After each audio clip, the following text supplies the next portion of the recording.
that comes off, Steve, is there any, and I know that at one time we refinanced with some debt because the interest rate was lower, and we actually ended up saving some money. And is there any opportunity to do that again before the rates start taking a hike?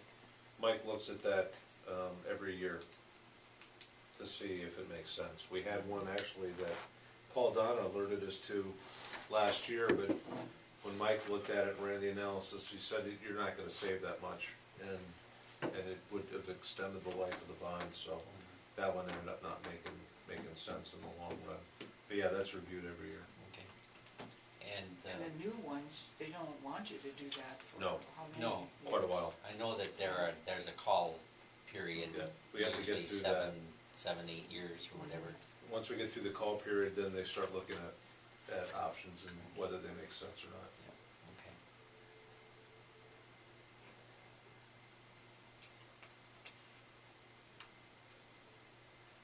What is our current total indebtedness?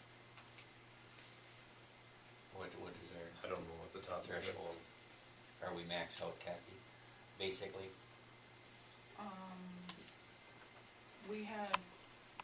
We had that goal of not going over so much per Yep. household, and I think we're at that We're at level, that kind of. with this 14 I project. think so. And that was the reasoning behind the electric fund transfer for the lighting and this, that, and some of the other things that we've authorized, right? Well, plus it made sense from a interest standpoint to do Right. the interfund loan. Right. Yep. I think That helps us. are we sitting at about 6,100 per capita? I don't think we broke 6. I think 6 was our. We made a point of staying under it. Yeah. We made a We're point right of- at it though for like 2 years, and then it. I thought we were a little over. I don't, We made a point of, we made a point of staying under. if we did go over, it was only for 1 year, and it was only just a Yeah. tiny amount. Yeah. 2016, I think, is when it comes back. That's what I think. I think think you're it right. was right. I think you're right. I think we just Well, doubled over it, and yeah. it's 1 year and it's down again. But Did we creep over? I, Okay. if it is just a little bit, we're either right under or right over it, I don't I know. thought we stayed under because we didn't want to have to do a resolution to Okay, break the policy. break the policy. yeah.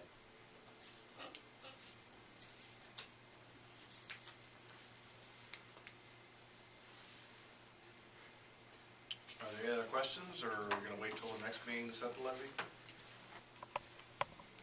Which we certainly can do. I know it's always a moving target, and I don't know if you can answer this, Kathy or Steve, but the taxable market value has been all over the board the last 5 years. Yeah. Is that gonna, they feel that's gonna level out for the county now, or, I mean, what's the general impression on that? Well, there's a couple of reasons. One is you've got to remember that we brought in some businesses, and some that still aren't fully on, like the hotel and Family Dollar. They're probably only partial. All the Steve John Dolls should be in on this one.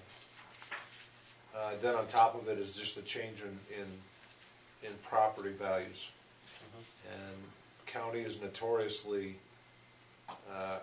late to take value off as property values come down, and usually they're about at the right time adding it back on. I don't know, it seems kind of strange that they do it that way, but they add the value back on rather aggressively. So it's really hard to say. I certainly don't anticipate, other than the hotel, that you're going to see, you know, a large change, and the values should be getting pretty close to what the market rate is, I would think. Okay. But that's the general direction that we want to go. We want the values, you know, to go up. We want people's value, property values, you know, to gain rather than go down. Well, and it just would be nice to have the values not to be looking like you're watching a tennis match going up and down, Correct. up and down, you know, Ideally, you have a nice nice curve. trend going up, and then we could then program what that increase means to a dollar level, and council could set a target, tax rate. And then whatever value, whatever dollars that extra amount brings in, that's what we plug into the budget. Mhm. But you're right, it's a little more difficult this way, cause it does go up and down. And they can't ever get those taxable market values to us prior to the levy. You know, they don't, Prior to the levy being set? right, they The just. preliminary levy being set? Right, I mean, they won't have new numbers till January now. I don't know how Carver County did it, cause we did it, we had them. But that's how we budget it every year. You know, it's, if you look on the purple sheet here, and just as a comparison, compare what the village taxable market value is to ours, and they have a lot of value. And so even when they raise their levy, it doesn't hardly make a jump in their rate at all, just because they have so much value to spread it around. Cause the value of farmland. that- And correct me if I'm wrong, but doesn't it only take like 2 sales or whatever to be at 110% or whatever of the property's Like value, or what their taxable value is or whatever, and then that triggers, doesn't that trigger an, if it's under 90% or it's over 110%, if it's over 110%? then they have to I think reduce it triggers some sort of a review that, you guys have all gone to that. Overall, Yeah, where they then have to go in and look at the value of everybody's home, and that's, you know, that's the same thing. You talking about the city or the village? The city or the this, village? the county, Yeah. the county does that. The county sets it as- The city's the same thing, Well, the assessors do it, yeah. when they see, I thought it was $3 different there. maybe it is 3. Sales. Yeah, but I think what Vern's saying is when they trigger that automatic re-audit, it's 2 or 3 and it's above or below 10%, I believe. That's the way it goes. Yeah, and that maybe that's, helps explain why they're notoriously late or whatever too. And why it fluctuates so much. Well, with the housing bubble, values dropped faster than they could react to.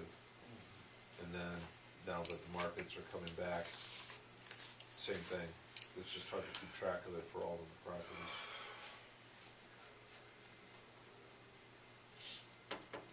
Well, if we're not gonna set it this evening, we just move on to 8D.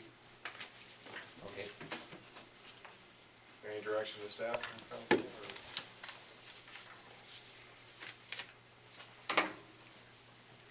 I say we just move on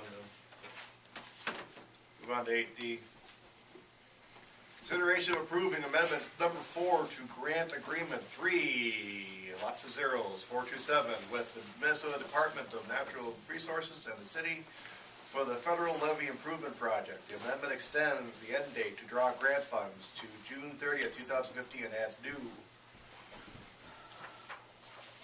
required provisions regarding the use of bond fund acquired property, invasive species, and job reporting. The city currently has contracts in place for various riprap replacements, structure repairs, and other required repairs. See attached contract amendments.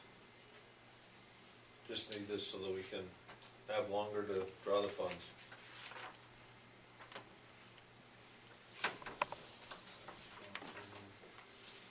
That's what it's there for. Oh, we were supposed to be done by the end of December, or we would just be done. And then I showed them all the bids, or the quotes that we went out and got for all that levee riprap work and all that, and, you know, the plans are in the works, we're gonna get it done as soon as we can, but we're trying to get it